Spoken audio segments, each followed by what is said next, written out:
O presídio, ele é um espaço que, principalmente o espaço das celas, no máximo tem ventilador, né? No caso da Daisy, não sei se ela já tinha recebido acesso a algum ventilador, algo desse tipo. A defesa falou que não. Então, imagina um local que, por natureza, ele já é ou mais quente ou mais frio no inverno, né? Porque não tem acesso a recursos para melhorar a ambiência desse lugar.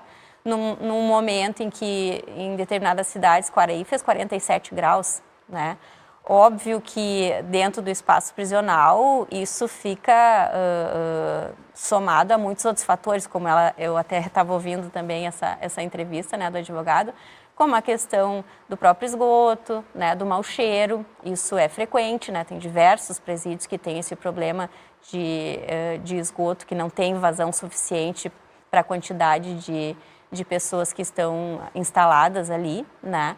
Então, assim, por óbvio que esse lugar aí não se pode imaginar que tivesse a climatização, o ambiente que a gente esperaria como para atender aos direitos humanos, né?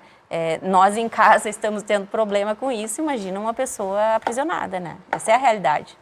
Doutora, são ingredientes que fazem diferença, né? Tem a privação da liberdade, aí, né, o mais grave punição aí no nosso ordenamento jurídico, e mais esses ingredientes que afetam a consciência e o senso de visualizar o que está acontecendo. É tudo um caldo de cultura, né? Na verdade, eu acho que os colegas aqui da mesa estão falando de algo que é extremamente sério, que a ideia de haver um retorno do doente mental para a comunidade, ela não exclui a necessidade do hospital psiquiátrico. Então, assim, nós estamos vendo claramente que a Daisy não estava no lugar adequado para ela, né? Tanto que aconteceu isso, né? E eu, como psiquiatra forense, lamento profundamente que nenhum psiquiatra forense entrevistou ela, que seria um caso extremamente importante que a gente tivesse esse registro de quem era ela, como é que ela realmente pensava, funcionava, fazia um diagnóstico psiquiátrico, né? Talvez até medicá-la, ver o risco de suicídio que ela estava, porque se ela teve tempo de escrever e tal, ela já estava, né, dando sinais de que não estava bem, né? Claro, calor, o marido foi lá dizer que não queria mais ficar com ela, então tudo é um caldo de cultura para acontecer o que aconteceu, né? Então, assim, quando a gente olha retrospectivamente para um suicídio, a gente diz, puxa vida, a gente não viu sinais. Mas eles estavam ali, né? Porque muitas vezes, ninguém sabia que podia acontecer. Quando eu soube hoje de manhã, através da produção, né, que eu fiquei, assim, levei aquele susto, né, de que a Daisy tinha se suicidado, eu não me surpreendi. Não foi surpresa. Mas eu lamentei de que nós não tínhamos chegado antes, para poder conhecer melhor ela, entender melhor o que estava acontecendo, né? Eu acho que seria uma coisa respeitosa, inclusive, com o nosso trabalho todo aqui, né? Porque todo esse trabalho que foi feito, né, para fazer essa investigação, chegar à autoria, prender essa moça, o acompanhamento que foi feito pela casa prisional, e no fim a gente perdeu ela, entende? Eu acho que isso, eu lamento, porque eu acho que isso, o nosso trabalho fica pela metade, porque na verdade ela poderia estar aí, né, a gente poderia entender melhor o caso dela, dar o conforto necessário, talvez, para esses momentos dela de desespero, que afinal de contas é presa, mas tem direito a um estado de bem-estar, né? E acho que a gente poderia também dar esse retorno para a sociedade, né? Sobre o que aconteceu realmente com essa mulher, com toda essa situação extremamente grave. E eu acho que o que a colega Nívia está falando aqui é que tem casos de extrema periculosidade que a gente não pode tratar no CAPS. O CAPS não tem infraestrutura para atender pacientes de periculosidade alta como essa mulher, né? Essa moça tinha uma periculosidade muito grande, era uma pessoa muito perigosa, né?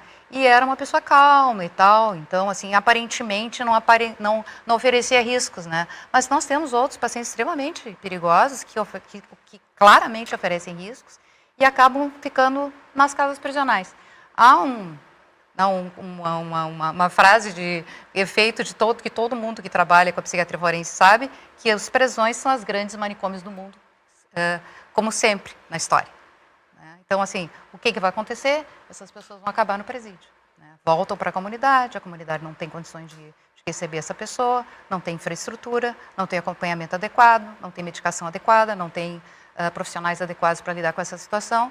O que vai acontecer é que vai muitas vezes para o presídio. Às vezes a gente tinha pacientes que iam para lá fazer seu acompanhamento, que estavam nos presídios, mas eram acompanhados por psiquiatra, iam lá no IPF, faziam lá a sua medicação, faziam a revisão, voltavam para o presídio, tinham um psiquiatra, às vezes, dentro de algumas casas prisionais. Então, está faltando, existe um buraco, né, na nossa assistência prisional, que é o atendimento do doente mental, ou da doença mental, ou de pessoas com transtornos mentais. Isso é coisa para psiquiatra saber, o juiz não tem que saber, o delegado não tem que saber sobre isso. Sim. O delegado tem que mandar para nós e a gente investiga, claro, e a gente avalia.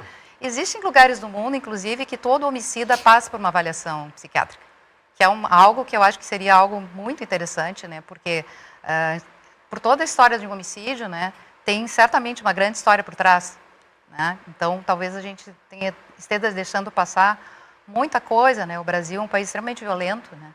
E a reincidência de crimes é muito alta. E eu acho que a gente está perdendo oportunidade de salvar vidas.